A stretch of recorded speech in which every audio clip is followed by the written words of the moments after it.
Recorded. Namaskaraha and welcome to our next session on Yogic Life. So we actually talked about, just one second.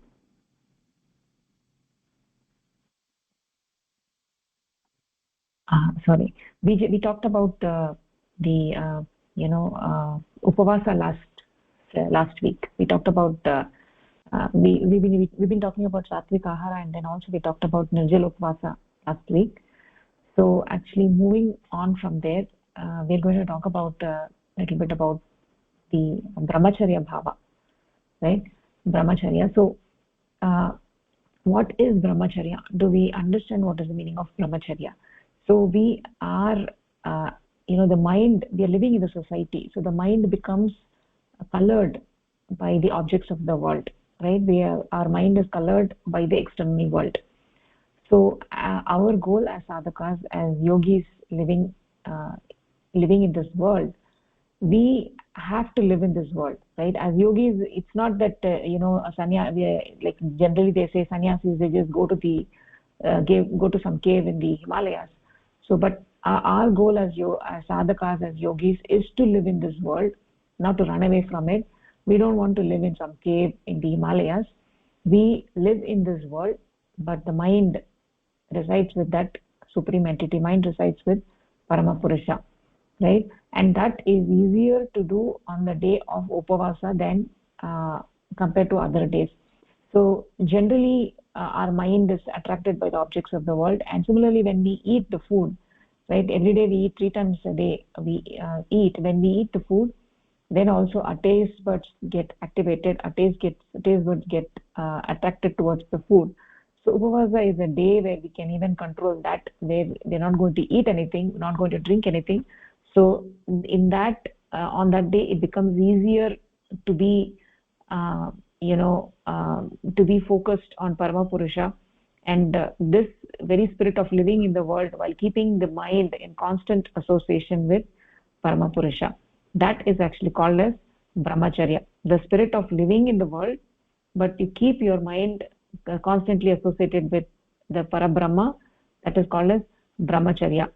So generally speaking, in India or everywhere, Brahmacharya is actually is viewed as if one who is not who's not getting married and who is a celibate, and he's just living like that and focusing on scriptures and stuff like that. But actually speaking, so it has nothing to do with getting married or not, right? So what is the meaning of Brahmacharya? Brahmacharya means Brahmani Vicharanam. Brahmani Vicharanam, that is called as Brahmacharya. Brahmani Vicharanam iti Brahmacharya. So Brahmani Vicharanam ityukte, one who's living in the world but his mind is involved with Parabrahma. That is what is Brahmacharya. Means you're living in the world. It's not like you're going to some caves in the Himalayas. You're living in the world, but your mind resides with that Paramapurusha, with that supreme entity, and that is what is Brahmacharya. The mind remains involved with the Brahma, and we do our duties in this world. We don't ignore this world, right? For yogis, the world is there, and we live in this world and we engage with this world, but we don't get colored by the world. We don't get attracted by the objects of the world, and that is actually called as Madhu Vidya, right? Madhu Vidya or honey knowledge.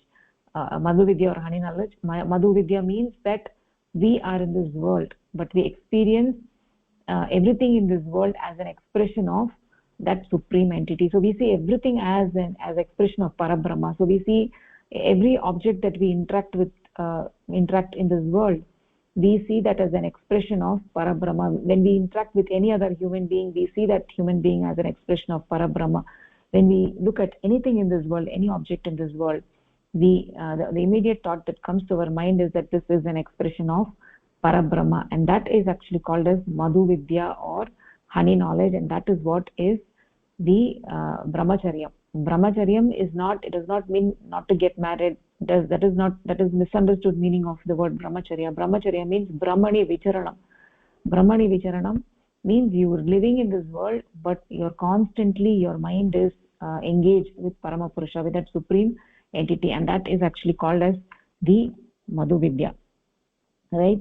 So brahmacharyam means to move in this world, but mind being to move in this world with the mind being with Parama Purusha, and that is exactly called as Madhu Vidya or honey knowledge, and that knowledge is always with us, and it becomes easier to do that on the day of Upavasa.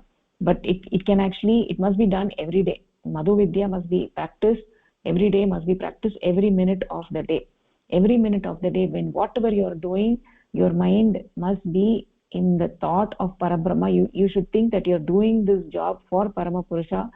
The result of that action is also Parama Purusha, and the karanam or the instrument by which you're doing it, that is also Parama Purusha. You're also Parama Purusha. For whom you're doing, that is also Parama Purusha. The action itself is Parama Purusha. So everything is Parama Purusha. So that kind of bhava is actually called as Brahmacharya. So we live in the world, but mind is involved with uh, Parama Purusha. So this is actually an extension of what we talked in the prior weeks. So this is an extremely a very, very practical point that we have to live with that realization. So when we do sadhana, when we do the meditation, we experience the direct connection with Paramapurusha. And so we cannot do sadhana 24 hours of the day, right?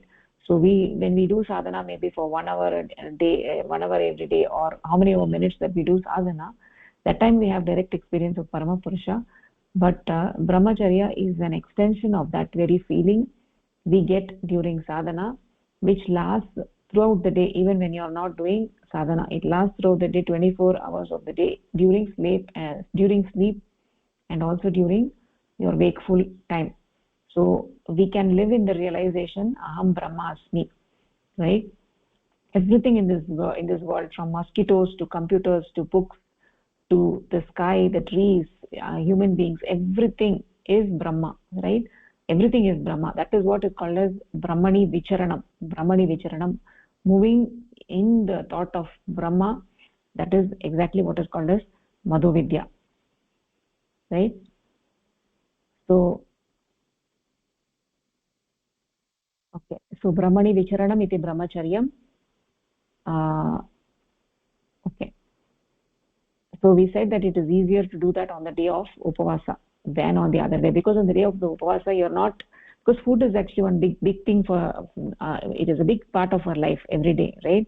So it's always the thought in our mind, oh, what do we do for cook, what do we cook for food, what do we eat for food, and how does the food taste, and our taste buds get excited and everything. So every day we have the attractions of the world.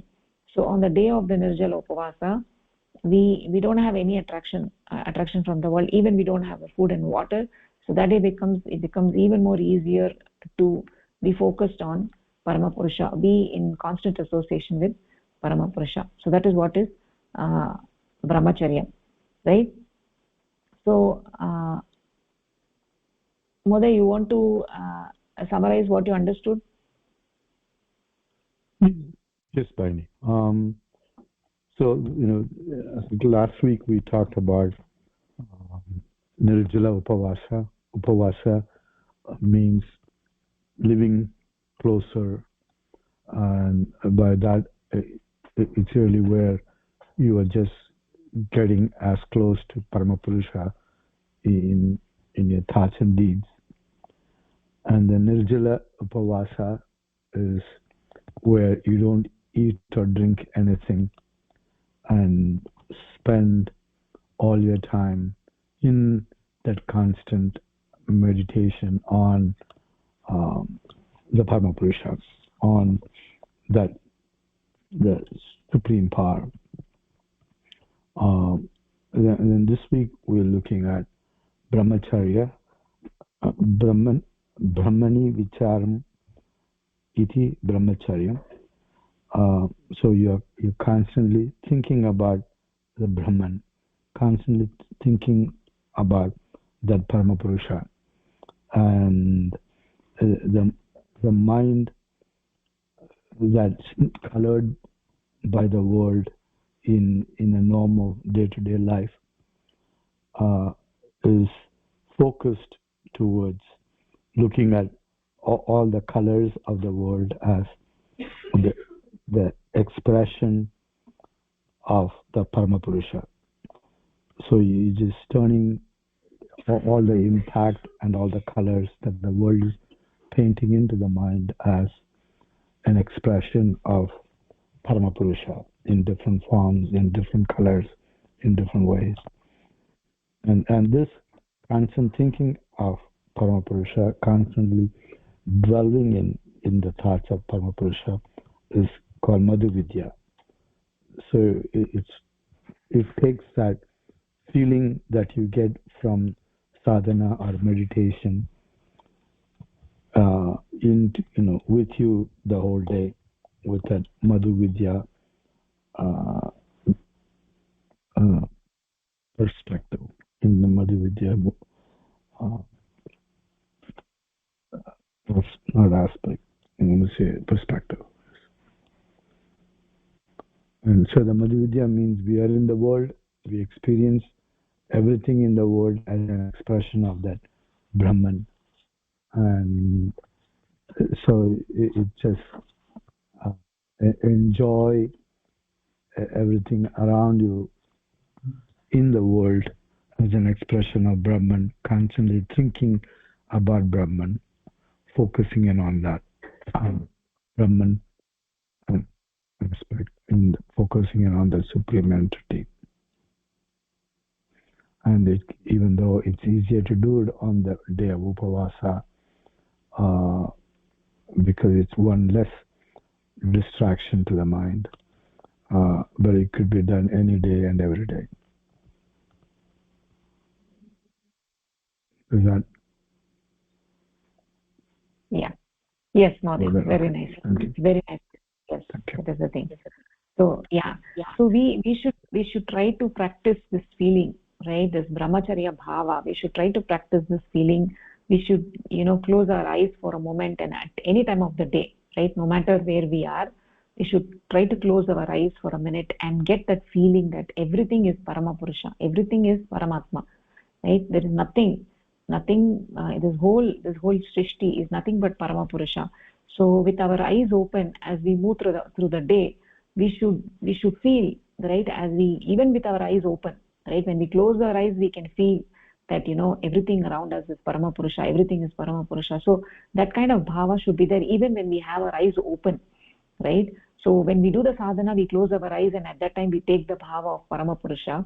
But even when our eyes are open, as we move through our daily job, right, as we go through our daily chores, as we interact with the world, we should feel that everything is Paramapurusha, that a barking dog, the mewing cat, the grazing cows, the clouds, the stars, the ocean, and every human being on this in this world, everything before us is a manifestation of that Paramapurusha. Everything is made of that Paramapurusha.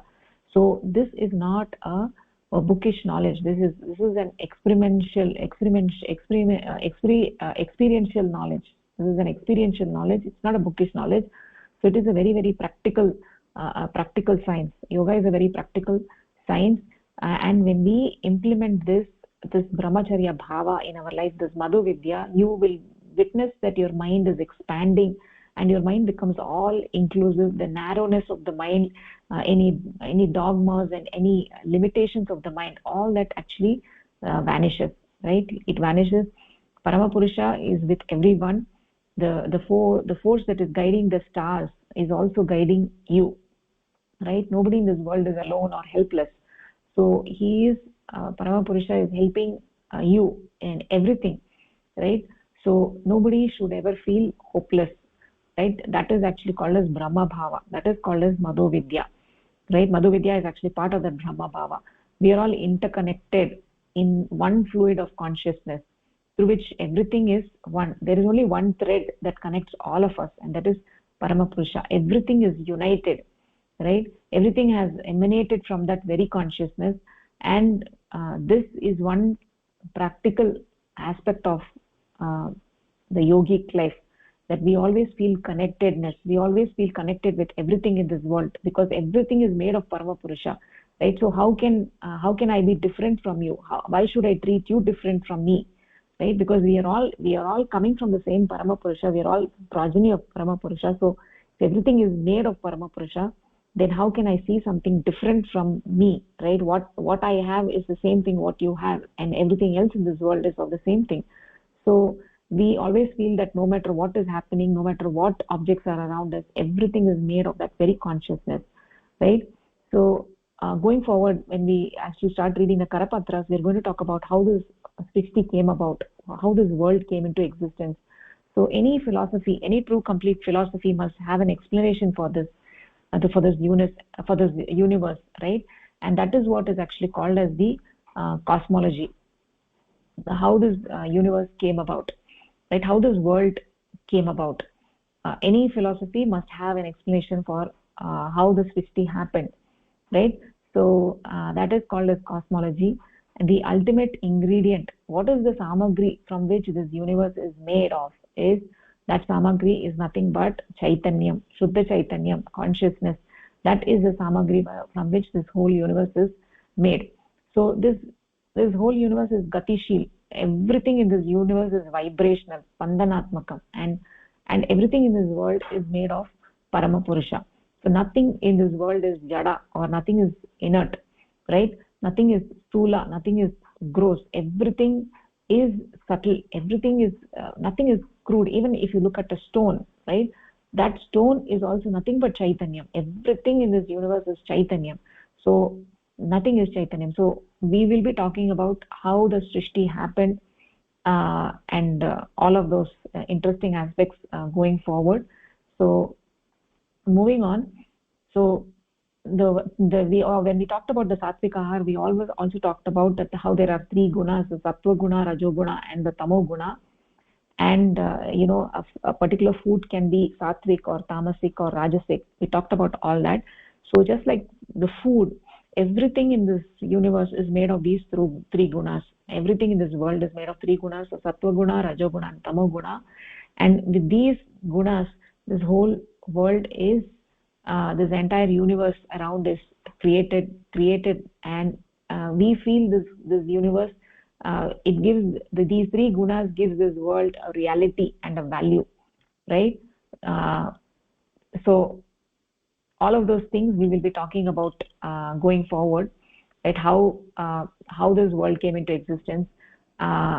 So every philosophy must have some explanation for this, how this universe came into existence, right? So that the detailed discussion will happen later on. For now, it is just sufficient to say that there is only one ingredient, ultimately that there is only one ingredient. For example, if you want to make rice, then you need rice, and then you need some water to boil. You need a vessel, you need to put the rice in the vessel and water in it to boil it. So you can't make rice without any of these ingredients. Similarly, if we trace everything back to its source, we find that everything comes from the same ultimate ingredient. So if we have rice, it came from dry rice. The plant that produced the rice came from a seed. And if we keep tracing back, we find that the ultimate ingredient for everything in this universe is Purusha, consciousness. Everything in this universe is Spandanatmak, is made of Purusha. Exactly how that comes about to be will be talked in detail later on. It's actually a very beautiful and a wonderful story, and very interesting to learn about. So that being the case, nothing in this universe is Stula or Jada, right? Everything looks crude, but even a stone, it looks very crude, but it is made of the chaitanyam, it is made of the consciousness. That is the spirit behind it. That is what is the Madhovidya. So we are living with the realization that what we see looks like a stone, and in this relative reality, when we see as a paridrishyamanam jagat, it appears like a stone. That is the role that it has been assigned to. It is assigned the role of a stone, and it is playing that role. So no one actually can say that this world does not exist, right? So if we say that the world does not exist, then we should not eat food, or we should not take any action, because doing so actually betrays the fact that we believe the world exists. If we say world does not exist, then we should not be doing any of those things, but we do all of those things. So essentially the world exists, but it has a relative reality. It has a relative reality. The world exists, and it is made of Paramapurusha. So that is what we need to keep in the background of our mind, right? That everything is made of Paramapurusha, and uh, so nothing is crude, everything is subtle. That exactly, that feeling that you feel Parama Purusha everywhere around you, that is what is the bhakti bhava, right? He is the force that guides the stars and the sun and the moon, and he is also guiding you. He is a sakshi satta, right? There is nothing that you can do in secret, right? Everything that you do, he is the witness. So several times we feel that, oh, let me do something in secret, let me go to the corner and do something secret, oh, nobody knows, it's deep in my mind. But the thing is that everything that we do, every action that we take, every small and big action we take, he is there, he is watching it, he is he is a witnessing entity, he is a sakshi satta. So with that constant thought, we should move in this world, right? So now I want to talk about so we talked about asanas, we talked about ahara, satvik ahara, we talked about upavasa, we talked about brahmacharya bhava, how to take the brahmacharya bhava in this world, to have that brahma bhava in us every minute of the day as we go about doing our daily job, right? There is another practice that the yogis do to keep themselves very alert, that is called as the Vyapakshoch. So it is so we talked about taking bath, right? We talked about taking bath every day, and also the taking bath is actually cleaning externally, right? Cleaning your physical body externally is, we take bath, everybody should take bath every day. And also we talked about that how after upavasa we follow this process of cleaning the digestive tract twice a month on ekadashi, the day following the ekadashi after we break the fast. And in this connection there is another practice that is called as the vyapak shoch. So that is a way of keeping the mind alert. It is a practice of keeping the mind very, very alert. So alertness is very, very important, right? If the mind is not alert, then the mind can become intoxicated to the different things of the world, right? So the alertness of the mind is very important. It has multiple benefits, and so when your mind is alert, then whatever job that you're doing, then you're able to do it very efficiently, right? So therefore the mind should always be alert. If the mind is not alert, then you can just get carried away by the objects of the world. So that is why this practice of vyapak soch is very, very important. It is essential before doing vyapak soch is essential before doing sadhana, before doing asanas, before taking food, and also before going to sleep. These are the times when we do this vyapak soch, right? So what is the meaning of vyapak soch? We do it before sadhana, before asanas, before taking food, and also before sleep, before going to sleep, right? So why should your mind be alert during sleep, before going to sleep? We'll see that, right? So because even when you're going to sleep, your mind must be alert, because even at the time you want to take the brahma bhava, right? Even during the sleep, even when the tamo guna is at the maximum, even at that time we want to take the brahma bhava. Our mind should be focused on the brahma even when you, or before going to sleep. So when you have that brahma bhava, when you go to sleep, so that brahma bhava continuously stays throughout the sleep also. So that way 24 hours of the day you are in brahma bhava, right? So by doing this, your mind elevates, your mind expands, right? And these are all very effective these are all effective aids for us for doing sadhana, right? For doing good sadhana, right? So how do we do this vyapak soch? Is that you actually go to the bathroom where you have access to cold water, right, from the tap. So if you're wearing a pant, then kind of roll up the pant up to the legs, up to the knees, roll up the pant, and then take cold water and just bare feet, right? First on your feet you rinse them with cold water, then rinse both the legs with cold water, and then the same thing with the arms. Roll up your sleeves up to the elbows, and then put cold water on your arms, right? And then then make your hands into like a cup, right? Take cold water and put some cold water into your mouth, right? Keep the mouth full of water, and then what you do is, without actually breathing, you splash, you have cold water in your mouth and make your hand into a cup, take water in that, and keep splashing water on into your eyes 12 times while keeping them open. Keep your eyes open, and 12 times you keep splashing the water. You can count for each splash up to 12 times, right?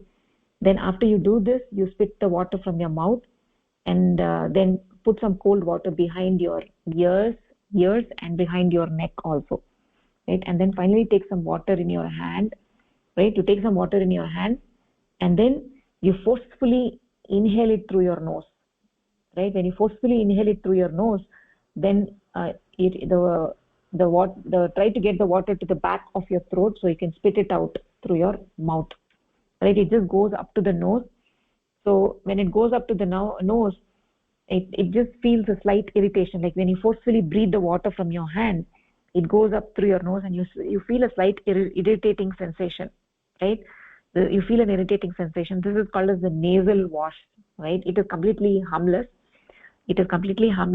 but it is very effective. You just become very alert immediately.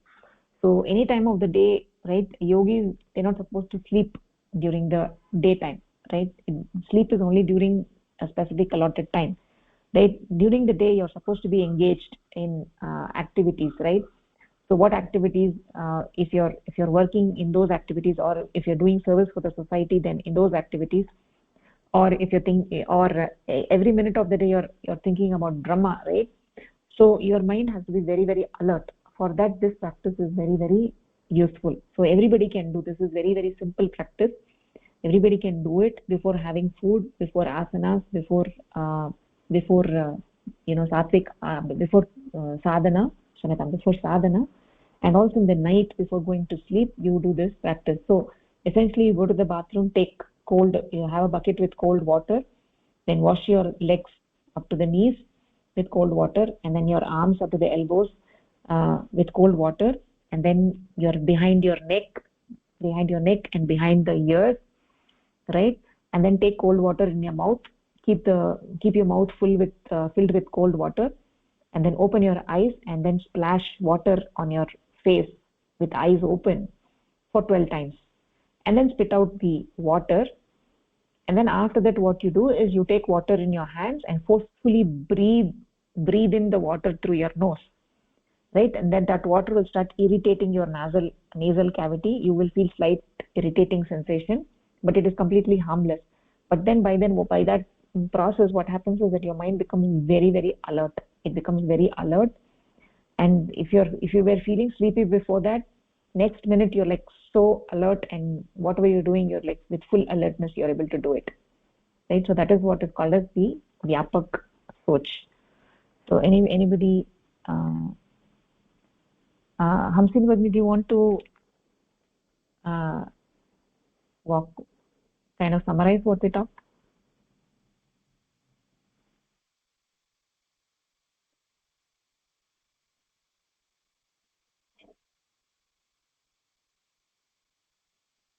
Okay, Sharada Bagni, do you want to summarize?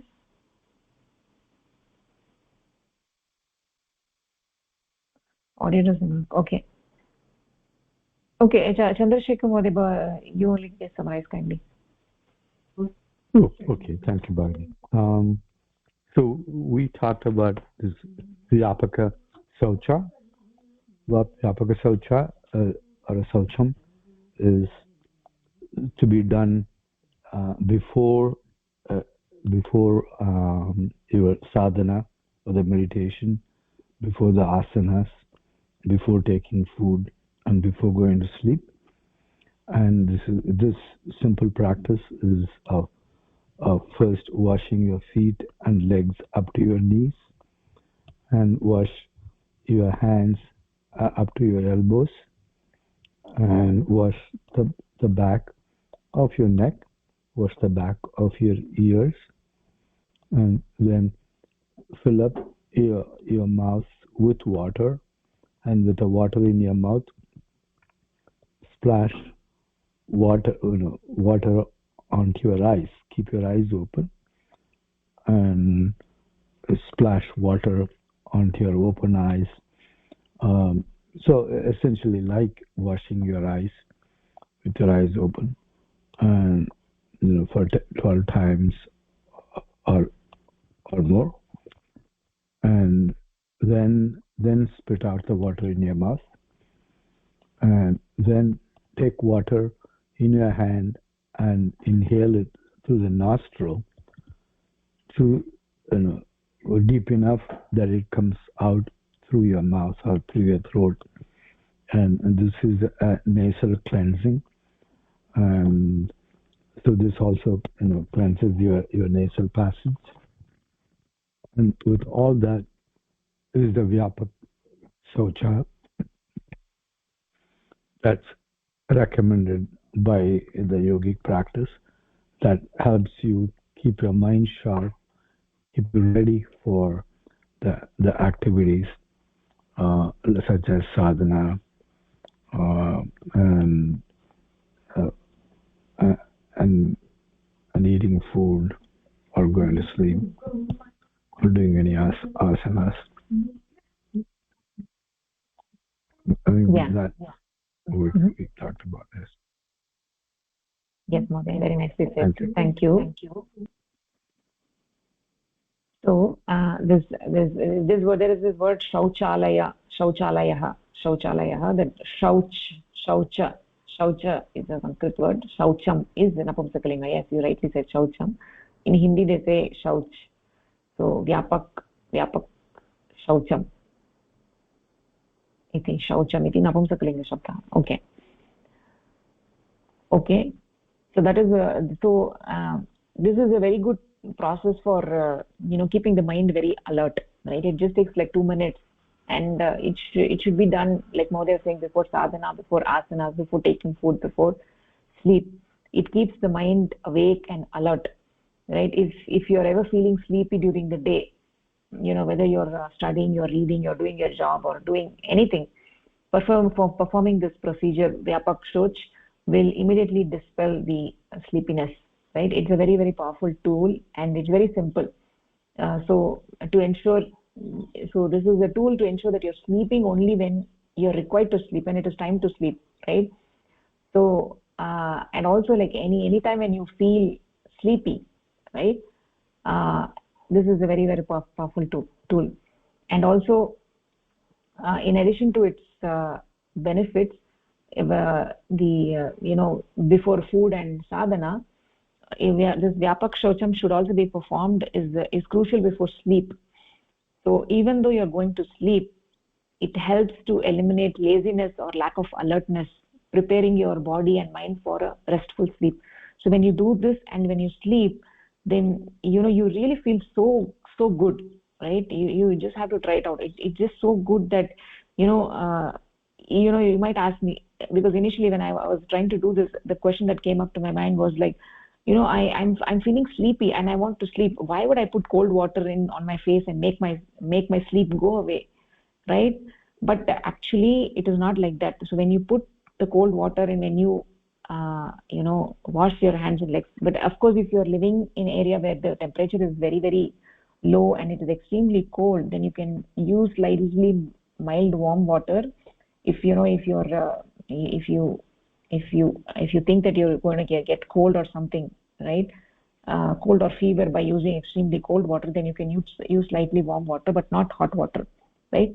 But if you're okay with using cold water, then it is recommended to use cold water, right? So what I was saying was that even before sleep, when you use this cold water, it just gives you a good feeling, and also your mind becomes completely calm, and you get a good sleep after doing this process. You get a restful sleep, your mind is also calm, and your that mind is also alert, right? The mind is also alert when you do this process. So it's really very good. So all of you should try this. This practice triggers the swimmer's reflex, right? So like when the body is submerged in water, then it slows down the metabolic processes and the heart rate, adjusting to the lack of oxygen. So when you're in the water, due to lack of oxygen, the metabolic processes, everything slows down. So by incorporating this swimmer's reflex through this Vyapakshocham, it calms the body and the mind, right? So when you're taking the water and making your hand a cup and taking the water and splashing the water on your face with your eyes open and mouth full of water, then what happens is that it has a very calming effect on the body and the mind, and it creates a state of relaxed alertness, right? The cold water up to the knees and elbows and splashing water onto the eyes and holding the water in the mouth without breathing, these are actions, all of these actions, they make the body very relaxed but alert. They make the mind and body very relaxed but also very alert. And also that you're if you're ever feeling sleepy, then immediately the sleep will just vanish. If you're feeling very tired, like there's sometimes for some reasons, if people have worked long hours and they feel very very tired, right? When you do this Vyapakshoch, the tiredness completely goes away. The tiredness goes away. You feel so alert that you can start doing something more, right? So it's a very effective and a simple process. All of you should try to do that, right? Okay, so I have this process over here. So using cold water, first thoroughly wet splash water on your arms up to the elbows and legs up to the knees. Then taking a mouthful of water and without inhaling, splash the water into open eyes and face at least 12 times. Finally spit out the water. After that, thoroughly wet or rinse the ears and the neck. Finally do the Nasapana. Nasapana is what I told about, vigorously inhaling the water into the nostrils so that the water arrives into the throat and can be spit out from the mouth. If it does not arrive to the throat, it should reach well into both the nares so as to achieve irritation of the nasal passages. Sometimes the water will not come up to the mouth. So then what happens is that it just goes up to the nasal and it just makes a slight irritation, right? So it's completely harmless, right? Nasapana is completely harmless. So you can try this. When the water goes up to the nostrils and creates a slight irritation, then automatically you just become so awake. You just become so awake and so alert. And if it's extremely cold temperatures, then one can use lukewarm water which is in neutral temperature, right? Okay, so we talked about this. We talked about all the different processes that the yogi follows in terms of lifestyle. So another thing is that I want to talk about is positive mind, right? Another thing I'd like to discuss is yoga and positive mind. So one of the fundamental characteristics of a yogi or a sadhaka is mental positivity, right? Life is full of difficulties. There is no escaping from it. Like everybody has to face it. Nobody can escape it, right? So even though we might be thinking, oh, that person is living in happiness, right? But every person has to go through some difficulty or the other at some point in time, right? We all have to face various challenges. We have like two options. Either we can get very depressed and live in fear, right? Or we adopt a positive mindset through yoga, right? So that is a very very key thing, right? Because in this materialistic world, right, we are having constant struggles. And it's very easy for the mind to get depressed by something around us. Somebody is making us feel depressed, or we ourselves can be responsible for it, right? So whatever may be the reason, but at the end of the day, everything is in your hands, right? We have two choices. We have two options.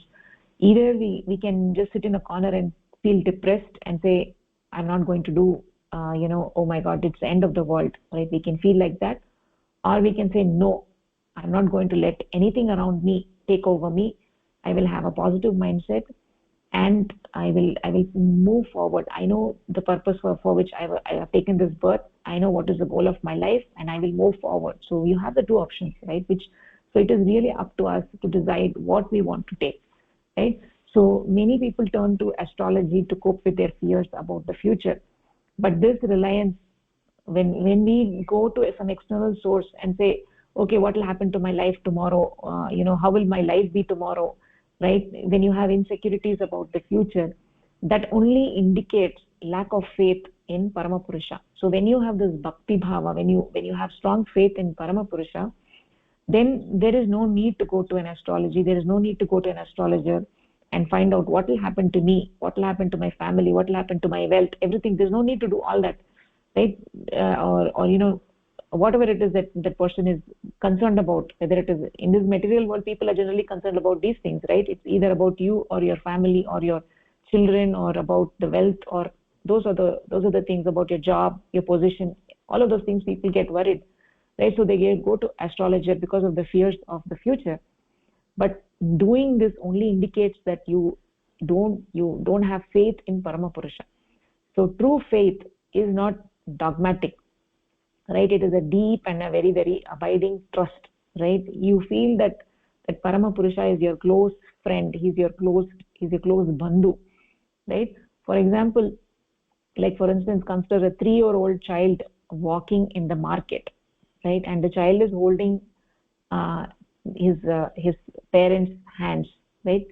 So he's very small, he's a 3-year-old child, and the child feels fearless. Why is it feeling fearless? Because the child trusts his parents. He trusts in their strength. He trusts in their parents' strength and protection, right? So as a result, he just walks fearlessly, right? In the same way, we should walk fearlessly wherever we are walking. We should walk fearlessly because we should always remember that Paramapurusha is holding our hands. He's holding our hands. He's watching. He's there to do whatever is needed for us. So there is no need to be worried. There's no need to be feeling insecure. Similarly, a yogi or a sadhaka, he, just like a small child, a 3-year-old child, similarly a yogi or a sadhaka trusts in Paramapurusha's presence and power, right? Knowing that no problem is too great to overcome. No matter what the problem is, Paramapurusha is there to solve it, right? So when you have the trust and faith, then there is nothing to fear. There is no need to go to some external source and find out what will happen to my future, right? Also, there is no need to get depressed. There is no need to get depressed. Whatever may be the situation in life, we should always remember that we should have a positive mindset, and we should always remember that Paramapurusha's presence and his power, right, is power. So when something unfortunate happens, right, when something unfortunate happens, it's very crucial not to lose composure, right? So if something unfortunate happens and when we lose our composure, then we lose everything. If the mind freaks out and falls into disarray, right, it gets distorted, then what happens? Not only that the unfortunate event occurs, but also the mind loses the capacity to respond effectively. So if there is an external event, and if you lose your composure, then mind also freaks out. Then it loses its capacity to respond to that situation in an effective manner, right? A yogi's mind always remains positive, right? Understanding that the difficulties are inevitable, right? Everybody has to go through these difficulties are inevitable, but we should always remember that Paramapurusha is always with us, right? So always we everybody asks, like, oh, why does this happen only to me? It is not happening to somebody else, right? Why is it happening only to me, right? So the thing is that everybody has to go through these sukham and dukkham. Everybody has to go through it. There are some days where we are happy, some days we are sad. So everybody has to go through this. And when you are going through dukkham, then when you're going through some unfortunate incident, we should not lose our composure. We should be calm. We should not freak out. When the mind has a positive outlook, then we will be in a position to respond to that situation in a better manner. So we should always remember, every minute of the day you should remember that Paramapurusha is with me, Paramatma is with me, and I will always have a positive outlook. No matter what the circumstances are, I will always have a positive outlook. When you have that kind of feeling, then the mind eliminates any anxiety, any fear, any depression. Everything will go away when you have that positive outlook, right? Positive Positivity means you're standing up and you're moving forward, believing in oneself, right? And knowing that one is never alone. We are not living in a very pathetic situation. We're not that, oh, I'm all alone, I don't have anybody, nobody is there to support me, I'm alone. That kind of feeling should never come, right? We should always remember that we are not alone. We have Paramatma, we have Paramapurusha with us. This positive mindset is essential for spiritualists, is essential for a sadhaka, is essential for all the yogis. It is grounded in the truth that Paramapurusha, who created and who guides this universe, is also guiding and is also supporting us. So that is the key thing, right? Always remember that Paramapurusha created this universe. He's guiding everything. He's guiding me as well. He's supporting me as well. That kind of trust or faith is what is called as positivity. This characteristic of maintaining a positive mind is very, very practical and very, very fundamental for every yogi or sadhaka, and in fact for every human being. It's particularly relevant in today's world, right, where people go through so many issues due to this materialistic world, right? We go through so many problems, right? So it's very, very important to maintain a positive frame of mind. It is supported, this positive frame of mind, how do we get it? It is supported by the practices, the yogic practices that we do, such as discipline in the food discipline, fasting, the upavasa, sadhana, and asanas. All of these contribute to this positive mindset. And I can be talking about it hours together, but about positive mindset, positive frame of mind, it will not happen unless you engage in this yogic life. When you start engaging in this yogic life, automatically you will see the differences happening in you, right? So you don't have to take my words, but you need to apply it. You need to apply each of that we talked about, each of the area that we talked about. You need to apply it in your life and see how it is impacting me, right? How is it impacting my mind, right? So that it is a very, very practical science, and unless you apply it, that's why we say it's 99% practice, 1% theory, right? So you have to apply all of those tools that we talked about and equip yourself. So when you equip yourself, then when there is an unfortunate incident, you will see how you react. Your reaction will be completely different from how you have been reacting all these years, right? That is a very, very key thing that all of us in this world, right, when we go through some unfortunate incident, we say, oh my god, I didn't realize that I reacted like this, I didn't realize I behaved like this. So you don't have to do all that. Your attitude will completely change when you engage in this yogic life, right? A positive mind is one of the greatest assets. Positive mind is one of the greatest assets. And right, so how do we get that positive mind is when we engage in all of these practices that we talked about. Automatically you will start getting a positive mindset from the food discipline, from the brahmacharya bhava, from the upavasa. From the upavasa, your bhakti bhava will increase, your determination will increase, your faith in Paramapurusha will increase. Sadhana, your concentration, your ekagrata will increase. By doing the asanas, you're preparing your body and you're creating an environment for the mind to survive and progress, right? So all of these different things that we talked about, they're all tools to help us move forward. So for instance, like if you drop your cell phone down and you break it, right, that is an unfortunate event. Like let's say you bought a phone and you dropped it, then you dropped it and you're very, very sorry for that, you dropped it. But if your mind also becomes negative, then the loss is double, right? You lost your phone and you lost your mind as well, right? So always strive to maintain a positive mindset, knowing that Paramatma is with you, Paramapurusha is with you, and that you have the strength to overcome any challenges. You have that positive mental outlook to overcome any challenges. If your mobile phone falls and breaks, that is fine, right? You can always buy another one. The important thing is that your mind should not become negative because of that, right? That is why we have to protect the mind from all these different things. That is why we should not watch any drishyam that we have in this world, right? Any drishyam in this world, it can have a sattvic impact, can have a tamasic impact, it can have a rajasic impact. So we want to get only the sattvic impact on our mind, right? So whatever we do, we should always be conscious of that. So when we do that, then what happens is when there is an when your mobile phone breaks or something happens, then your mind is not does not become negative. It is still positive. So irrespective of how other people behave with you, your mind will still be positive. It will not get colored by that. It will not be impacted by that, right? So our job is to manage the situation and just move on. The mind must always remain positive. So that is within our control, right? Whatever happens in life, right, the events of the life is not in our control. So what is going to happen to us is not in our control, but whether your mind remains positive or not is in your control. So if your mind stays positive, then you'll be able to handle any situation in life, whatever the situation, even the situation which is uncontrollable. You will be able to find solution for it. You will be surprised how you found the solution for it, because the solutions are not coming from you, they're coming from Paramapurusha, right? So keeping that perspective in mind, we have to move forward.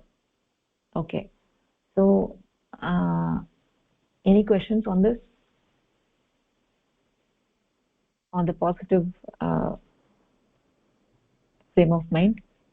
Okay, so this slide is very, very important. This slide is particularly important for all of us, right? Because in today's world, in this material world, having a positive outlook is very, very important. We can get upset for little and small things, and we can overreact, right? It happens all the time, right?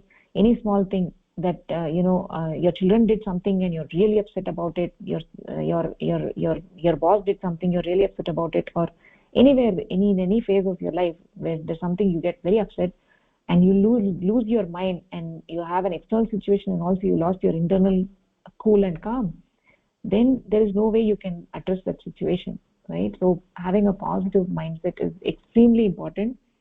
I can't stress enough importance. And how do you get that positive mindset is through yoga, right? Through all the things that we talked about, we can get a positive mindset.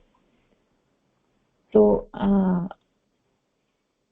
okay, so one other thing that I would like to talk about is collective life. So far we've been talking about all individual life. What should I do, right? My ahara, my asanas, my sadhana, everything is about me, the individual self, right? So whatever you're doing in the individual self is to prepare you for the collective life, right? Human beings have different natures by design, much like various animals.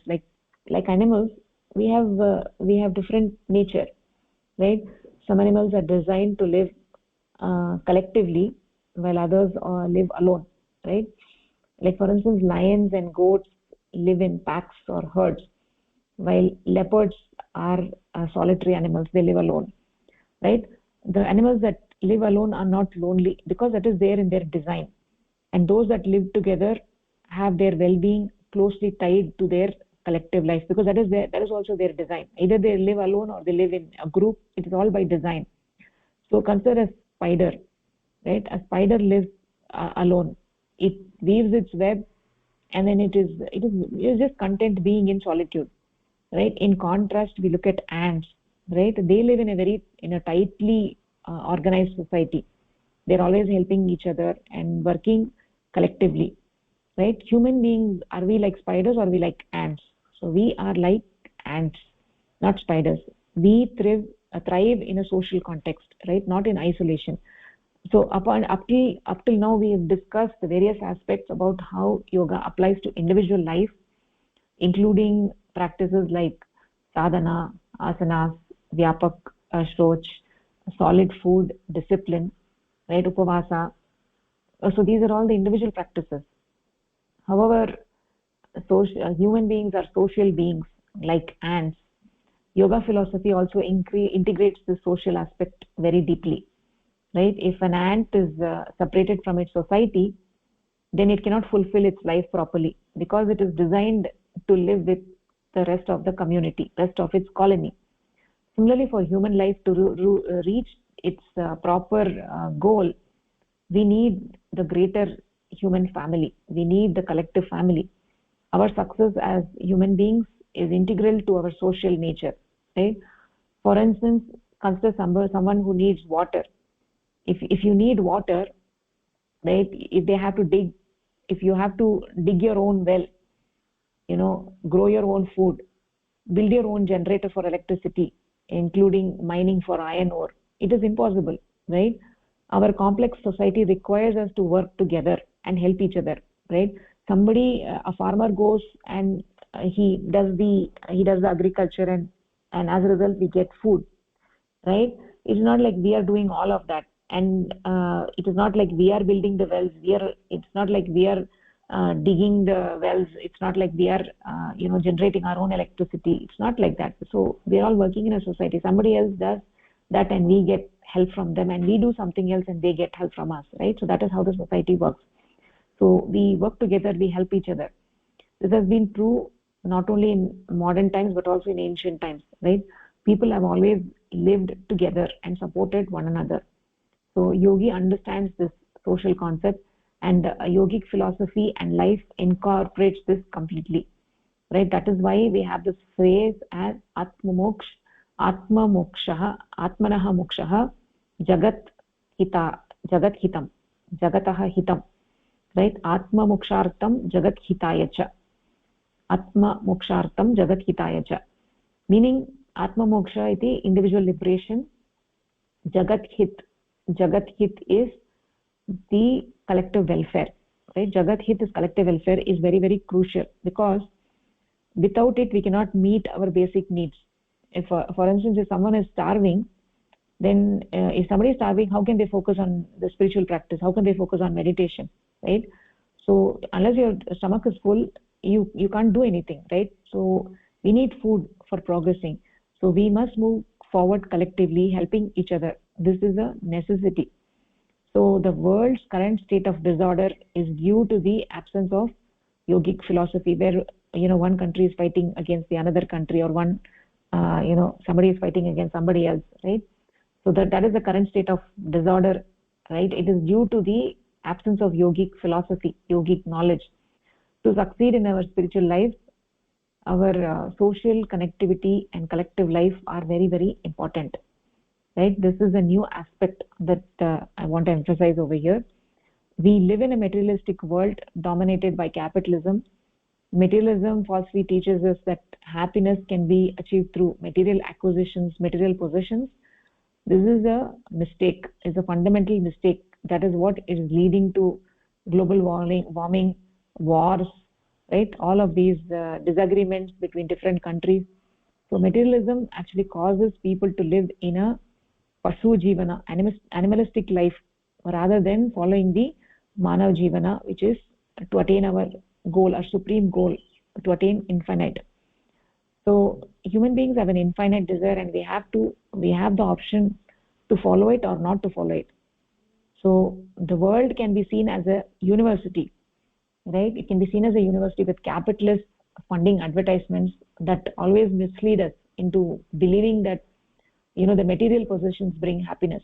This is actually fake happiness, based on having the advertising. You have to have a perfect house, you have to have a perfect car, you have to have a perfect this, perfect that, right? This kind of thing is perpetuated by the capitalists, and it prevents us from creating a human society, true human society. Political power, financial power, whether it is money, land, they're all very limited, right? So if you accumulate all of these, then you deprive others, right? So this misconception that material accumulation creates happiness leads to darkness. True human happiness isn't defined by material wealth. So no doubt everybody needs a certain amount of wealth, right? But there is enough for everyone if we let go of the idea that more is always better. So when it comes to material things, we always think more is always better, right? So we have to let go of that idea. That is a critical shift that is needed. Understanding that human desire is infinite. Human beings desire the infinite. Human beings desire the infinite. Our goal in life is not to accumulate physical things, but to realize the infinite within us. So once we understand that, then as a society we will see that we are all on the same team, right? It's not like you're on a different team and I'm on a different team. No, we are all on the same team. Realizing the infinite does not deprive anyone else. So in fact, our pursuit of the infinite can inspire and help others, right? So so if we are on a spiritual journey, we are on the spiritual journey together, right? So we have to support each other. The spirit of togetherness is the fundamental to a true human society and to the yogic life. So without this feeling, we will always struggle. So the principle is Atma Moksh and Jagat Hit, right? Is critically important for yogic life. So it should always not be selfish endeavor, right? If you're only thinking about yourself, that is selfish endeavor. So we should also participate in whatever way you can to support the society. We must realize that we are like ants and not like spiders, right? As yogis, we envision creating a unified society, human society, a beautiful bouquet with different flowers in it, different colors. The flowers are with different colors. So like that, this society, we have people with different backgrounds, different view, the way they appear, everything is different, right? Where but our approach should be that nobody is left behind. Everybody should move forward together, ensuring that everyone has enough food, a place to live, and clothing, shelter, medication, all of those basic things, right? So we as yogis, we have to think about the society as well. So that is what I wanted to say on this particular topic. I would like to add some more which we can cover in the next class, because we are running out of time. So that is on the collective life, right? So Mohoday, do you want to quickly summarize? Oh, sure, Hari Om. Namaskar. Then there, human. When you look at the way human beings are like ants, where they live in a collective form or a collective society. Human beings are social animals. Unlike spiders that live alone, that live in isolation. So the humans thrive in a social context, and the only way that uh, that the humans could work together is uh, they have to work together, help each other, and the yogic philosophy that incorporates this social aspects completely into in the yogic life and the yogic teachings uh, to help the humans live uh, in a social environment, live as a social animal, and constantly still focusing in on the Paramapurusha. So the key phrase is Atmana Mokshartam Jagat Hitaya Cha, meaning individual liberation and collective welfare. That should be the philosophy of the yogic philosophy. Okay, Mohoday, nicely said. Yes, that is the spirit. Yes. Okay. So with that, I want to end the session today. Do any of you have any questions at this point? Okay तर्हि धन्यवादः नमस्कारः